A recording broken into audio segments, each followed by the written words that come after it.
And a good spiritual morning to you once again. I'm Father Cosmas. I'm Presbytera Michelle. Thank you for joining us on this beautiful Thanksgiving Day for a quick chat and our morning cup of coffee. Good morning. We hope you slept in, that you're making your food, that you're excited to have a day off. And thanks for taking a couple minutes to be with us today. Absolutely. And sharing a wonderful holiday together, an American, distinctly American tradition. Of course, what other country would have a tradition where you have to eat until you vomit and watch football at the same time? That's right. America. And wear your stretchy That's pants. America. Yeah. So, yeah, stretchy pants.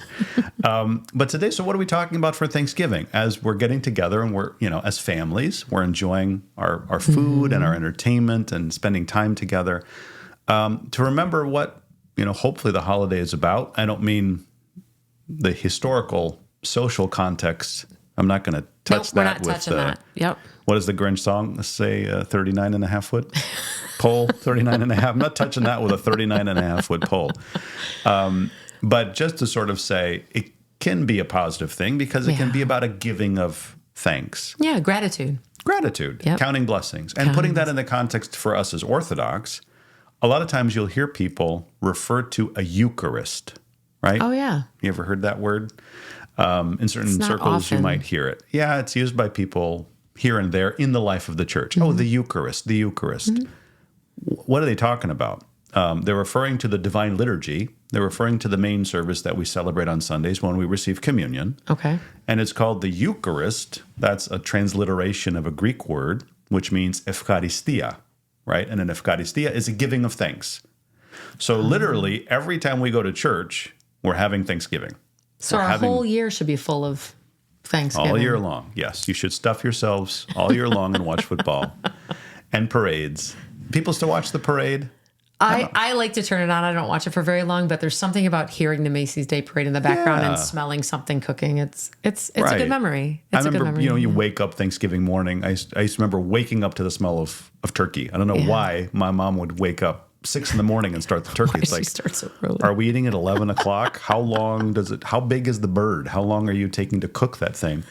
No, But it's just, they're Thanksgiving just is a lot of memories. drying it out and just making sure that it's it's 280 degrees, way like overcooked. Christmas vacation.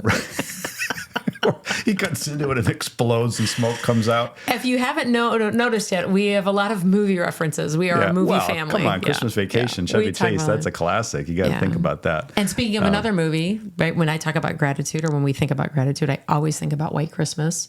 So we're not going to talk about Christmas in this video, but when he talks about counting blessings, I love that scene. And can I say, so the November article, my bulletin article, I wrote a little bit on that. I talked about giving thanks because Thanksgiving is kind of what we're thinking about for November. And I called it Buttermilk and Sandwiches. That was the name of so the great. article. I'm referencing it and not worried that I'm, repeating myself because I know no one reads my articles. You don't read what he I writes. know. I mean, I write it once and don't reread it, so I don't we're gonna blame you. talk about She being doesn't read. grateful. Maybe you read it. I read it. Okay. I read it. Because I asked you what it was Yeah. about. So, yeah, you have to. But I talked about, in White Christmas, there's that great scene. You tell it because it's your favorite part of, I love do. that movie. I like, yeah. And I, like love Bing Crosby. Yeah. And I love that part with Rosemary Clooney. It's just very sweet. They're by the fireplace and they're up late and he gets the buttermilk and the sandwiches out and he says, why are you here? And she can't sleep. Right. And he says, you're supposed to count your blessings instead of sheep. Right. And he sings And that I'm not great going to try song. to sing it, but I think it resonates. It resonates with me a lot about being grateful. I think this time of year, it's getting darker, it's getting colder. The kids have been in school for a while, whatever we might be doing.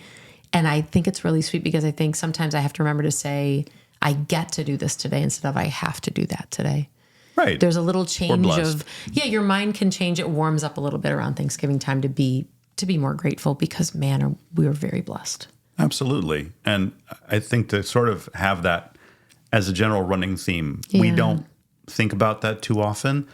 Part of our basic prayer life is supposed to be a giving of thanks, right? Usually our prayer life, when I say, do you pray? People think, well, yeah, I ask God for stuff all the time. It's sort of a petition, give me this, I need this, I need this, I need this. Not thank you for this, thank you for, there should be sometimes an ask, but sometimes a thank you, and not to forget to sort of, and when people say, well, God doesn't need that. right? God doesn't need the thank you. And then I say, I don't know. Did you read the 10 lepers? Remember the story of the 10 lepers? Yeah. And Christ says very specifically, weren't 10 healed? Where are the 9 when the one guy comes back? So it's not like he needs it. He doesn't need anything from us, but he expects us to be grateful and he expects us to be thankful. That's a virtue, like all the other virtues. I think the other thing too, as I learn more about my faith every year, even though I think I know things and I realize I don't, I'm more of a nighttime prayer. I tend to pray more, do my prayers at night. I'm not really a morning prayer person because, the alarm goes off and you're just trying to get to where you need to go, or you have to help people get to where they need to go. And so as an Orthodox Christian, I forget that the morning prayers are much more, right? At night, their repentance and their asking. It's like, I went through this today. God, I'm sorry if I made this mistake. In the morning, it's thank you for letting my feet hit the ground. Thank you for giving me breath. Thank you for giving me another chance to have a good day. Right. So because I'm in kind of the nighttime prayer person, I forget the Thanksgiving prayers. And most people by default pray at night, if and when they pray. And I know they don't. I know we're not. And if we can, it's a few seconds here and there, wherever you can find it. But if they do try to have a routine of it, it's at night. And you're right. The evening prayers are penitential prayers. That's a word I couldn't remember. It's basically, Lord, forgive me for all the stuff that I did wrong today, because it's the end of the day. When we wake up, we don't have the weight and the distraction of what happened because you're waking up fresh. And those are prayers of doxology and praise and gratitude. Thank you for the gift of this new day. Please give me the strength to get through the day. And so a giving of thanks on a regular basis, kind of like on a weekly cycle, we sort of pray to get ready for Sunday to receive communion. And then you receive communion Sunday, Monday, Tuesday, we give thanks. And then start the cycle over again. Kind of like with Lent, we're praying to get ready for Easter, for Pascha, and then afterwards we're celebrating and we're giving thanks for the resurrection. Same thing. I just think it sets a better mood, and I think it's something that you'll see it all over. You'll see a lot of people want to have gratitude journals, and we have these tools that the world tries to give us. But I think in our prayers, it's important. It's important for me because a lot of times we are weighed down. And we think, oh, I could use this. I need that. Instead of saying, I have this, I've been blessed with that. It's a change of mind. It's a pivot in the way that we or the way that we look at things. It is. It's hard to do. It's why is it so much easier to whine than it is to praise, right? It is, absolutely. For some reason we like to complain. And what's odd too is that it can seem corny when you talk about it. So like for now, if I was to say, well, it's Thanksgiving, right? So what are you doing today to give thanks? You have an opportunity. You've gathered family together, God willing. You're around family or friends or somebody, and you have an opportunity to celebrate this day where you're giving thanks. That's the whole point of the day. The point of the day isn't the turkey and the football. The point of the day is really a giving of thanks, and we're celebrating with these other things. But if I was to say, so tonight at dinner or whenever this afternoon or at some point, whatever, go around the table and say how you're going to say, what a cornball thing that is to say. Like no one does that, right? Only in the movies. Right. It's something you do. But okay, so you don't have to make it official and say, we're going to go around the table and everyone's going to say one thing that they're thankful for. I'm not suggesting that you do that, but I would say at some point today, over the weekend, in the coming weeks, or regularly, we're saying, give thanks to God, but also talk to family members about what you are thankful for and let that be part of a conversation that you have, because it's important to cultivate an attitude of thankfulness and an attitude of, this is a bad rhyme, I'm sorry, an attitude of gratitude. Can I use that? I just came up with that. Yes, right? So there's... Well, it's a great way to approach the day. It's a really great... I mean, you don't want to have to go through something to feel that you need to act that way, but wow, it's so happy. You know that when you're around other people at your job or at school, you see the people who are smiling.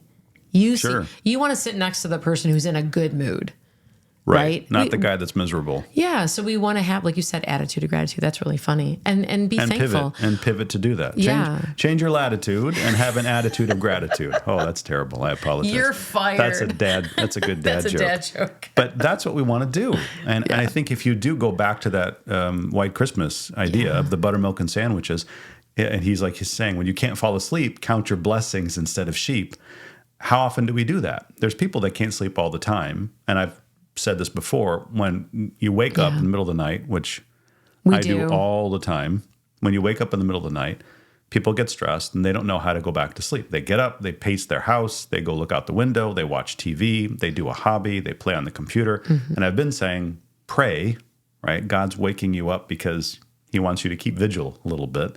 Pray, but also count blessings. When you're stressed and anxious and you're worried about something, or you're down and depressed, and that's got you up because you've woken up because of something. For us, it'll be the train, which is the scourge of my existence because we live too close to a train track, and it wakes me up 1 in the morning, 2 in the morning, 4 in the morning. All of you riding Amtrak, you're killing me. You're killing me. When I'm up, now to sort of say, okay, I'm anxious, I'm depressed, my mind starts wandering. Yeah. Now I'm battling. Right? Because you're worried about something. But if I can think, wow, well, look at what God has blessed me with. Look at everything that I have. I'm content. And in that contentment, I will find peace and I'll find then rest. Yeah. If we're restless, it's because we're not content. And people are restless all the time. I'm picking on not being able to sleep. But you know people throughout the day that you see and that you talk to, that you said, are miserable or restless or just discontent. Yeah. And if we could find gratitude, we would find contentment, and then we would find peace. And it's contagious. It really is contagious. When you meet somebody who is peaceful where they are, it makes you think, well, I want to have a little bit more of that in my life. And there's little ways that you can show that. Amongst Greeks, you kind of greet somebody and you say, "Posise," right? How are you? Okay. The response back should be, "Doxa tau Theo," right? Oh, glory be to God. Wow. How are you? Don't say opos vlepis, right? Which is? How you see me. Right? Don't say, I say. But what if you have a bad look on your face? Opos vlepis. How are you? How you see me. Right? No, don't say that. Is that a common thing that people respond? More than would be appropriate. Or, get the, how are you? Or the sort of fake, fine. Right? How are you? Fine. I'm good. Fine. Glory be to God, right? I'm great, right? Look at how God has blessed me. And look at everything that I have in my life. Number one, I'm here. That's a good start. I'm drawing breath. I'm alive. I'm up. I'm doing my thing. And I'm blessed. And to have that attitude all the time, that attitude of gratitude, to sort of say, and on today, to have that, right? That's whether or not you've overcooked your turkey, whether or not your stuffing is dry, whether or not you forgot to buy something at the store, or your team loses. Oh, I don't even know who's playing. Is Green Bay playing?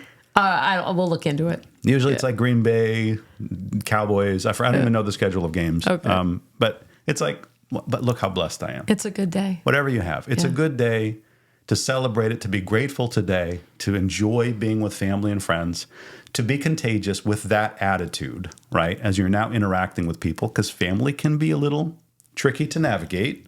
There's always that one person. It's that great Lion King. 2 in mine, actually. There's always that one person in your family, and but go and say, "Glory be to God. I'm great. Yeah. How are you?" No, you're great. You're doing great. Everything's fine. Everything's beautiful. Let's be grateful. Let's be thankful, and let's give thanks. It's a giving of thanks, and let's do that especially all the time, but this day and each and every day. Amen.